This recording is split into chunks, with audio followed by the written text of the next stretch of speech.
Welcome to your own channel daily stock. आज की video में मैं आपको एंटनी वेस्ट कंपनी के आईपीओ के बारे में पूरी डिटेल्स बताने वाला हूं और ये भी बताऊंगा कि इस आईपीओ में आपको कितना लिस्टिंग गेन हो सकता है या फिर ये आईपीओ आपको लॉन्ग टर्म के लिए रखना है। तो इस वीडियो को आप एंड तक जरूर देखिएगा।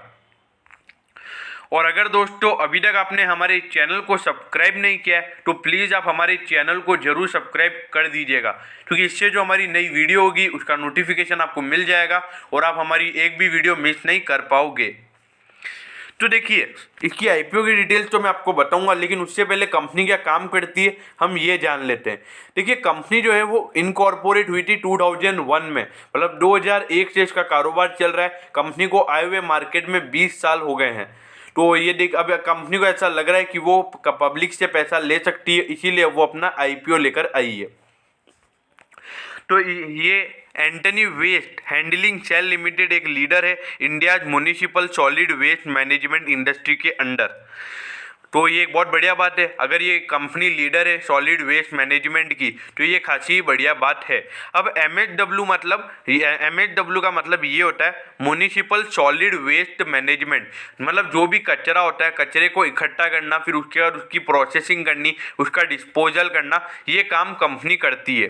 देखिए, the business is offering a full spectrum of MSW services, that is solid waste collection, मतलब कचरे को कलेक्ट करना, फिर उसको प्रोसेस करना, फिर उसका ट्रांसपोर्टेशन करना और उसका डिस्पोजल करना ऑल ओवर द कंट्री, मतलब पूरे इंडिया के अंदर मेन इनका कारोबार चलता है।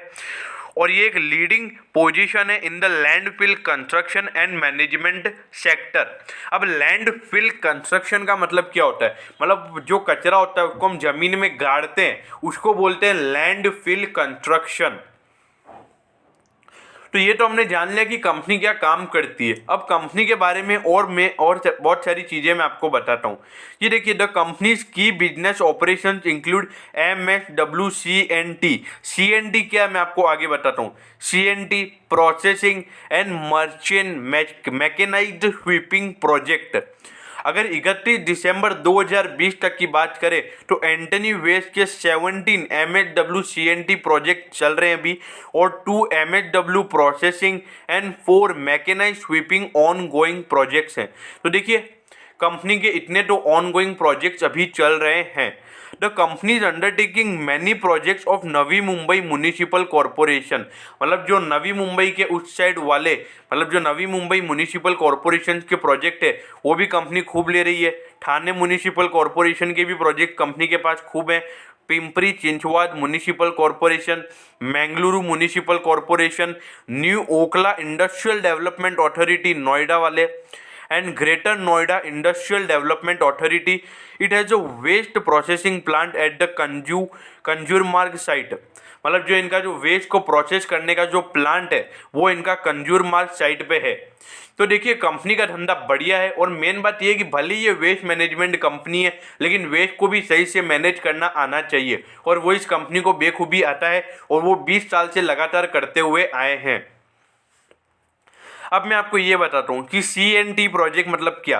ये देखिए, इसका मतलब ये है कि MSW कलेक्शन का मतलब क्या हो गया? मतलब म्युनिसिपल सॉलिड वेस्ट मैनेजमेंट। देखिए, कमर्शियल एस्टेब्लिशमेंट मतलब जो बड़ी बिल्डिंग्स होती है, जो कमर्शियल मतलब बिजनेस की बिल्डिंग्स होती है, वहाँ से कचरे को उठाना। हाउस होल्ड मतलब आपके घर से हो गया, मेरे घर से हो गया।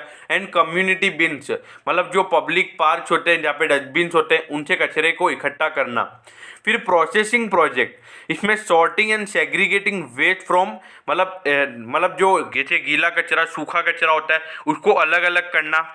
और through composting, spreading and recycling, मतलब जिस कचरे को आप रिसाइकल कर सकते हो उसको रिसाइकल करना, और जिस कचरे को फेंकना जैसा होता है उनको फेंकना। ऐसे काम कंपनी करती है। अब इसका mechanized sweeping project, deploying power sweeping machine, maintenance, consumables, safe waste disposal and others to complete cleaning operation. तो देखिए, कंपनी का पूरा एकदम फ्लैट चाहिए, मतलब कंपनी पहले कचरे को उठाती है, पूरा प्रोसेस एकदम सेट है कंपनी का। तो ये तो देखा जाए तो कंपनी का धंधा एकदम बढ़िया है और एकदम बढ़िया नज़र आ रहा है। अब आप ये मत समझिए कि ये कचरे को कलेक्ट करती है तो ये इतना रेवेन्यू नहीं कमाती होगी, इसको इतना पैसा नहीं मिलता होगा। मैं आपको आगे चल के ये भी बता दूँ कि कंपनी कितना मुनाफा कमाती है। उससे पहले कंपनी की कॉम्पिटिटिव रैंक को जान लेते हैं। देखिए, सबसे पहली बात तो ये है कि एक लीडिंग प्लेयर है। एमएचडब्ल्यू मैनेजमेंट इंडस्ट्री की अगर मैं बात करूँ तो उसके अंदर ये लीडिंग प्लेयर है। लीडिंग प्लेयर मतलब टॉप में ये काम करता है।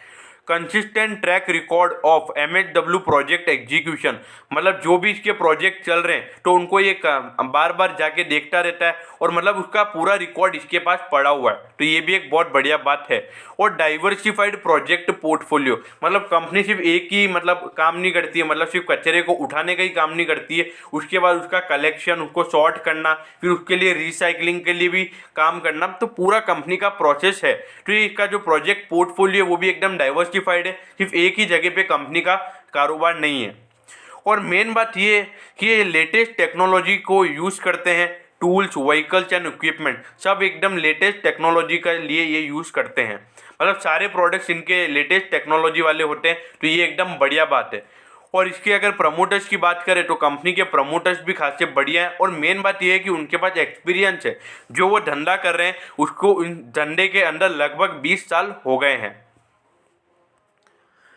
अब इसका ऑब्जेक्टिव क्या है? देखिए, एक तो इनका जो प्रोजेक्ट चल रहा है PCMCWTE project, to investment in subsidiary, उसको इनको फाइनेंस करना है, मतलब उस प्रोजेक्ट को चलाने के लिए इनको पैसा चाहिए, तो उसके लिए ये इश्यू लेकर आए हैं। और to pay off companies consolidated borrowing by infusing debt in subsidiary AG environment, जो कंपनी का थोड़ा डेट बचा हुआ है उसको ये उस डेट को ये क्लियर करना चाहते हैं, तो उसके लिए इस आईपीओ को लेके आए हैं। और थर्ड जो मेन बात है वो है to meet general corporate purposes, मतलब कुछ कंपनी के कॉरपोरेट पर्पस होंगे उसको मीट करने के लिए। तो ये 3 मेन कारण हैं जिसके लिए कंपनी इशू लेकर आ रही है। अब आप ये देखिए, सबसे पहले आप प्रमोटर्स पर नजर डाल दिए। ये देखिए, जॉर्ज जैकब कलाराकाल, ये है कंपनी के प्रमोटर, और उसके बाद है सीजू जैकब कलाराकाल एंड फिर सीजू एंटनी कलाराकल। ये तीनों हैं जो कंपनी के मेन प्रमोटर्स हैं, और वो अपना स्टेक बेच रहे हैं, और वो भी इनिशियल पब्लिक ऑफर के थ्रू। और कितना फ्रेश इश्यू और कितना ओएफएस है वो मैं आपको आगे चल के बताता हूँ। सबसे पहले आप यहाँ पर कंपनी के एसेट पर नज़र डालिए। 2018 में कंपनी के एसेट थे 4280 मिलियन, फिर वहाँ से लगातार बढ़ोतरी देखने को मिल रही है। और अगर अभी 30 सितंबर तक की बात की जाए तो ये देखिए आप 7075.67 मिलियन कंपनी के एसेट्स हो गए हैं। और इसके बाद अगर आप कंपनी के रेवेन्यू को देखोगे तो कंपनी का रेवेन्यू भी हर साल बढ़ता हुआ नजर आ रहा है। ये देखिए आप इन 3 साल का देखिए, और ये जो है ये 6 महीने का है। अगर मैं इसको हाफ ईयरली का, अगर मैं फुल ईयर बेसिस पे अगर इसको देख के निकालूं तो निकल कर आता है 4300।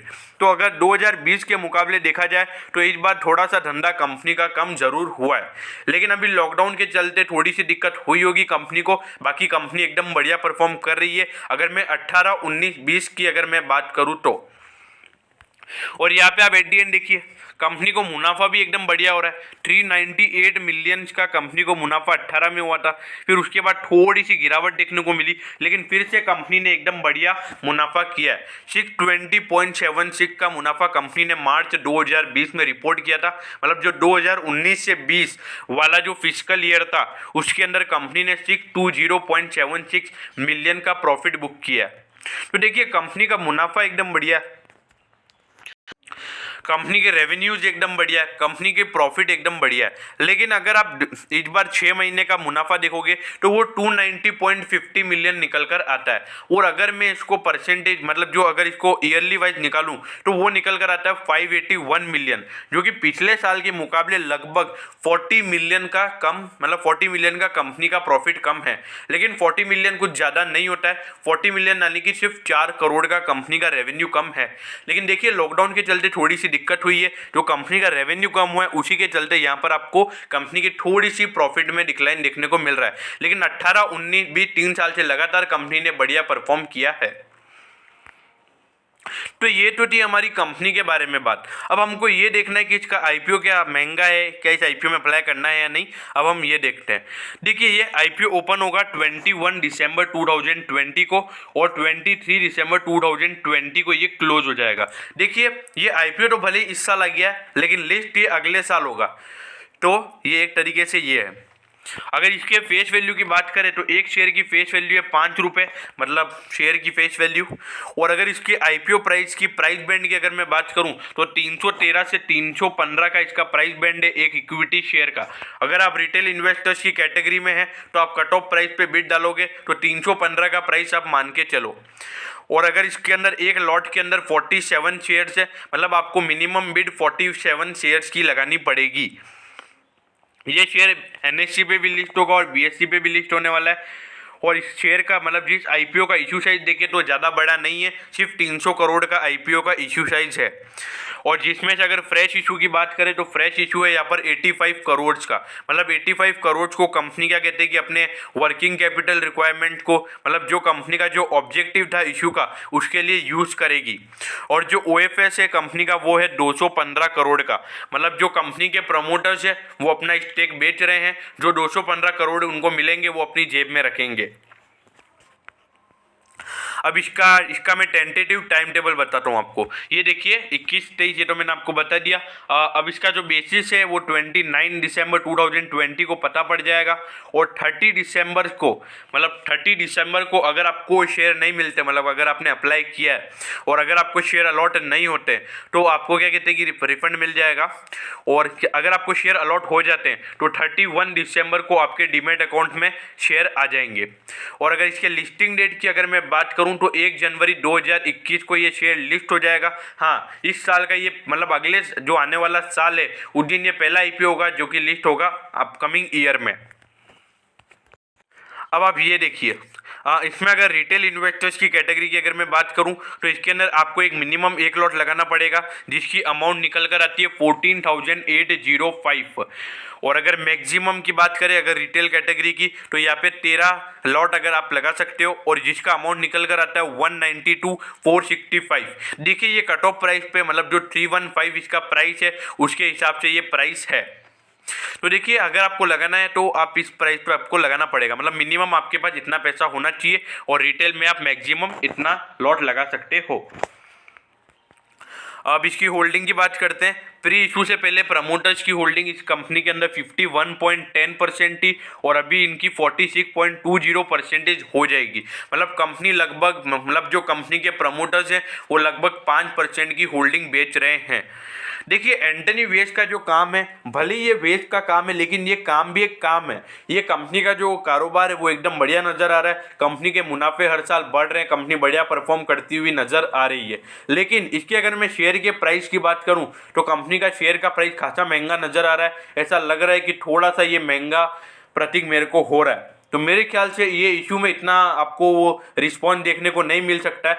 मतलब 10-15% का लिस्टिंग गेन भले ही आपको इसमें देखने को मिल सकता है। लेकिन अगर रही बात इसके लॉन्ग टर्म होरिजोन की, देखिए लॉन्ग टर्म होरिजोन के हिसाब से ये एकदम बढ़िया शेयर है। क्योंकि अगर अभी से स्वच्छ भारत अभियान जो चल रहा है उसके चलते ऐसी कंपनीज को सब्सिडीज भी अच्छी खासी मिल जाती है और गवर्नमेंट भी ऐसी कंपनीज को हमेशा सपोर्ट करती है।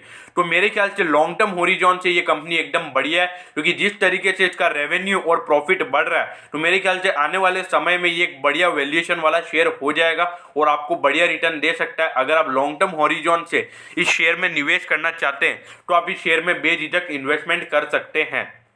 और रही बात लिस्टिंग गेन की, तो देखिए लिस्टिंग गेन का तो यहाँ पे मेरे को थोड़ा डाउट लग रहा है। मैक्सिमम यहाँ पे आपको, जैसे आप सोच रहे हो कि आपका पैसा डबल हो जाएगा, 100% लिस्टिंग गेन आपको इस आईपीओ से मिल जाएगा, वैसी उम्मीदें मेरे को यहाँ पर नजर नहीं आ रही है। क्योंकि आईपीओ का जो प्राइस बैंड है वो थोड़ा मेरे को महंगा नजर आ रहा है। तो देखिए अभी रिस्पॉन्स के ऊपर है, पहले दिन अगर जो रिस्पॉन्स होगा उसके ऊपर ही आईपीओ का मेन डिपेंड रहेगा। तो देखिए मैं उसके रिगार्डिंग जो इन्फॉर्मेशन होती है, मतलब कितना सब्सक्रिप्शन हुआ है उसके रिगार्डिंग में इन्फॉर्मेशन मेरे इंस्टाग्राम पेज पे डाल देता हूँ। उसका जो लिंक है वो मैंने नीचे डिस्क्रिप्शन में दे रखा है, तो आप उस लिंक को खोल के मेरे पेज को फॉलो कर दीजिए। फिर उससे आपको जो भी नए नए नोटिफिकेशन होंगे, मतलब इस आईपीओ में कैसा रिस्पॉन्स आ रहा है लोगों का, तो वो आपको पता पड़ जाएगा और उससे आप अंदाजा लगा सकते हो कि इस आईपीओ में आपको अप्लाई करना है या नहीं। और अगर आप लॉन्ग टर्म हॉरिजॉन से अप्लाई करना चाहते हैं तो आप इसमें बेझिझक अप्लाई कीजिए। आईपीओ एकदम बढ़िया है लॉन्ग टर्म हॉरिजॉन से देखा जाए तो, क्योंकि कंपनी एकदम बढ़िया नजर आ रही है। अब अगर आपको वीडियो अच्छी लगी हो तो प्लीज़ आप वीडियो को लाइक कर दीजिएगा और अपने दोस्तों के साथ वीडियो को शेयर करना मत भूलिएगा, क्योंकि इससे मुझे मोटिवेशन मिलता है कि मैं आपके लिए और ऐसी वीडियो ला सकूं। Okay, thank you.